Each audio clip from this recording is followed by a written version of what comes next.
আমি যখন হজে গেলাম, আমার ভক্ত মুরিদারা কয়, হুজুর হেরা গুহা দেখবেন নাকি?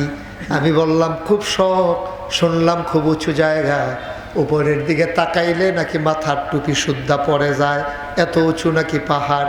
কয় জি হুজুর একটু উঁচু, উঠবেন নাকি? মহিলারা উঠে। তখন আমি মনে করলাম মহিলা পারলে আমিও পারবো, আমি তো পুরুষ, ঠিক কিনা? বেরিয়েতে যদি উঠতে পারে মহিলারা, তো আমি তো বেড়াইত মানুষ, এটা জিদ্দার কথা না কেন? বেরিয়ে পারলে বেড়াইতে আবার পারে না কেমন? মনে করলাম উঠি।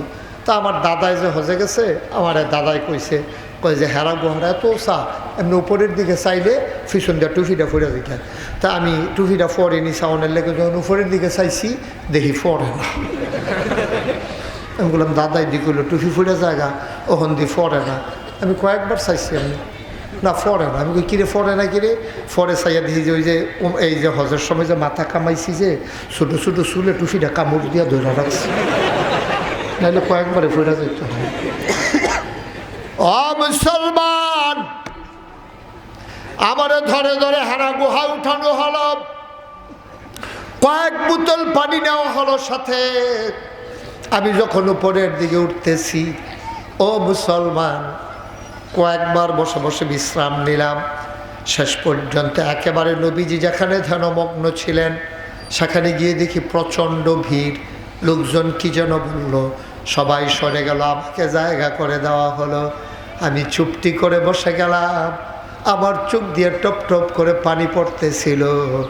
আমার মনে হচ্ছিল আজও যেন ১,৫০০ বছর পরে ওই গুহার ভিতরে নবীর গায়ের জান্নাতি গন্ধ পাওয়া যায়। আমি কাঁদতেছিলাম। তা আমারে যারা নিয়ে গেছে তারা মনে করছে যে আমি বোধহয় ওই যে উপরে উঠছি যে নামার ডরে কাঁদতে আছি। হেরা কইতে আছে হুজুর ডরাইয়েন না, উঠার সময় কষ্ট, নামার সময় বেশি কষ্ট নাই। আমি বললাম আমি তো উঠার নামার ভয়ে কান্দি না।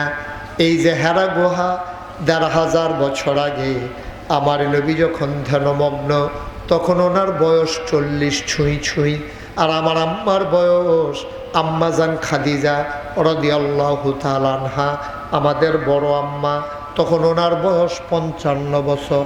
কত বছর? ৫৫। আপনার দিকে কত কয়? ৫৫ কয়? ৫৫ বছর। এই ৫৫ বছরের বৃদ্ধা মহিলা, এখন ৫৫ বছরের মহিলা মানে কি? আমাদের দেশে ৫৫ বছরের মহিলা তো মানে শেষ। আর আম্মাজান খাদিজা রাদিয়াল্লাহু তাআলা আনহা, ওনার বয়স হলো ৫৫। নবী ওখানে ধ্যানমগ্ন, আর আম্মাজান খাদিজা প্রতিদিন সকালে একবার বিকালে একবার আমার নবীর জন্য রুটি নিয়ে উঠতেন আর পানি নিয়ে উঠতেন মশকে ভরে, নবীকে রুটি আর পানি দিয়ে আসতেন। নবী সেখানে ধ্যানমগ্ন ছিলেন। আমি যখন কাঁদতেছিলাম তখন আম্মাজান খাদিজার কথা বারবার মনে পড়তেছিল। আরে আমার বয়স তখন ৪০ বছর, যখন আমি উঠেছি ওখানে মাত্র ৪০ বছর বয়স। আমি তাগড়া যুবকের মতো, আমার মতো মানুষটা উঠতে এত কষ্ট পাইলাম। আর ৫৫ বছরের আম্মা খাদিজা রাদিয়াল্লাহু তাআলা আনহা সকালে একবার বিকালে একবার, তিনি কেমন করে উঠেছেন? সেই ইসলাম আমাদের ইসলাম, ঠিক কিনা বলো? আম্মাজান খাদিজা উনি বড় সম্ভ্রান্ত মহিলা ছিলেন। ওনার তৎকালীন জমানায়, ফিতনা ফাসাদের জমানায়, বেহায়াপনার জমানায় আম্মাজান খাদিজার উপাধি ছিল তাহেরা, তিনি পবিত্রা। কোনো ফাইজলামির ভিতরে তিনি নাই, কেউ তার টিটকারি মস্কারা মতো করার মতো সাহস পায় নাই। উনি ধনী মানুষ ছিলেন।